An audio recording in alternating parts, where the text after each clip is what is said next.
Operation Kagar మావోయిస్టులను అంతం చేయడమే లక్ష్యంగా కేంద్రం ప్రారంభించిన ఈ ఆపరేషన్ ఇప్పుడు తన లక్ష్యానికి చేరువవుతున్నట్టే కనిపిస్తోంది.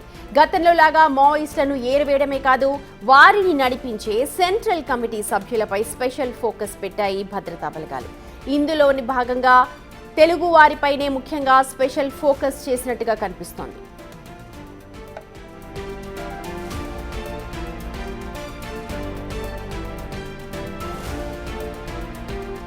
నంబాల కేశవరావు, సుధాకర్, గాజర్ల రవి, మోడెం బాలకృష్ణ, చలపతి, కట్టా రామచంద్రారెడ్డి, కడారి సత్యనారాయణ. ఇప్పుడు మనం చెప్పిన పేర్లు అన్నీ కూడా సామాన్యమైనవి కావు. వీరంతా కూడా మావోయిస్టు పార్టీ సెంట్రల్ కమిటీ సభ్యులు. వీరందరూ మావోయిస్టులను ముందుండి నడిపించిన వాళ్ళు. కానీ వీరంతా ఇప్పుడు భద్రతా బలగాల చేతిలో హతమైపోయారు. మరోవైపు మావోయిస్టు సెంట్రల్ కమిటీ సభ్యురాలైన పోతుల పద్మావతి లేటెస్ట్ గానే లొంగిపోయిన విషయం మనకు తెలుసు.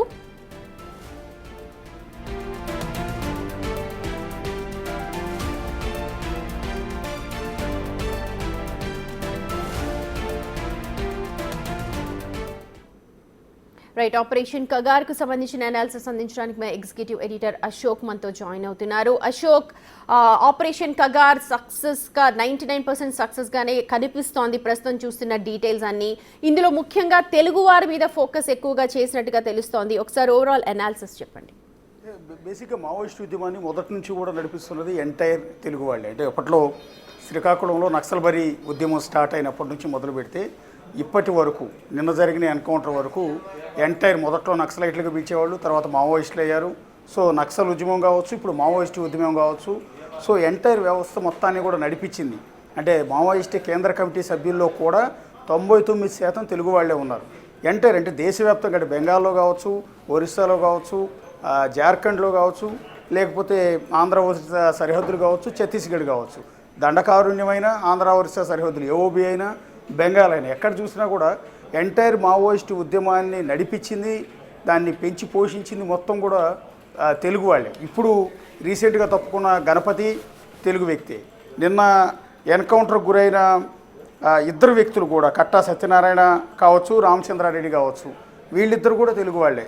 ఇంకా మొన్న ఈ మధ్య రీసెంట్గా ఎన్కౌంటర్ అయిన సంబాల కేశవరావు, సుధాకర్, గాజర్ల రవి, మోడెం బాలకృష్ణ, చలపతి, ఇట్లా చెప్పుకుంటూ పోతే రీసెంట్గా ఎన్కౌంటర్ అయిన వ్యక్తులు, అంటే కేంద్ర ప్రభుత్వం ఎవరినైతే టార్గెట్ చేసిందో అమిత్ షా పదే పదే చెప్తున్నారో మావోయిస్టు ఉద్యమాన్ని పూర్తి స్థాయిలో మట్టు పెడతామని, ఆ వార్నింగ్ టోటల్గా ఇస్తున్నది తెలుగు వాళ్ళకి మాత్రమే. ఎందుకంటే ప్రస్తుతం మిగిలిన రాష్ట్రాల్లో మావోయిస్టు ఉద్యమం పెద్దగా యాక్టివ్గా లేదు. జార్ఖండ్లో తుడిచిపెట్టుకుపోయింది, బెంగాల్లో కూడా ఆల్మోస్ట్ తుడిచిపెట్టుకుపోయింది, ఆంధ్ర ఒరిస్సా సరిహద్దులు అంటే ఏఓబీలో కూడా పెద్దగా పట్టులేదు. ఇప్పుడు కాస్తో కూస్తో పట్టు ఉన్నది అబూజ్మడ్లోను, అంటే నారాయణపూర్లో అండ్ దండకారణ్యంలో.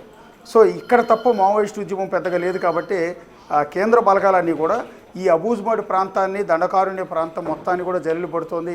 ఇందులో భాగంగానే గత 3 నెలలుగా వరుస ఎన్కౌంటర్లు జరుగుతున్నాయి.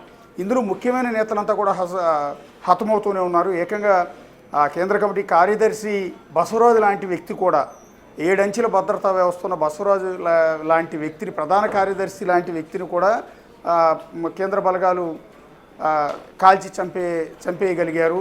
సో దీని అంతటికీ మూల కారణం మల్లోజులు వేణుగోపాల్ అనే ప్రచారం కూడా జరుగుతుంది. ఎందుకంటే మల్లోజులు వేణుగోపాల్ బసవరాజ్ తర్వాత ప్రధాన కార్యదర్శి అవ్వాలనుకున్నాడు, కానీ ఆ పోస్ట్ ఇవ్వలేదు. కాబట్టి ప్రస్తుతం కేంద్ర బలగాల చేతుల్లో ఉన్నాడు, ఉండి కోవర్ట్ ఆపరేషన్ అంతా కూడా చేస్తూ ఉన్నాడు.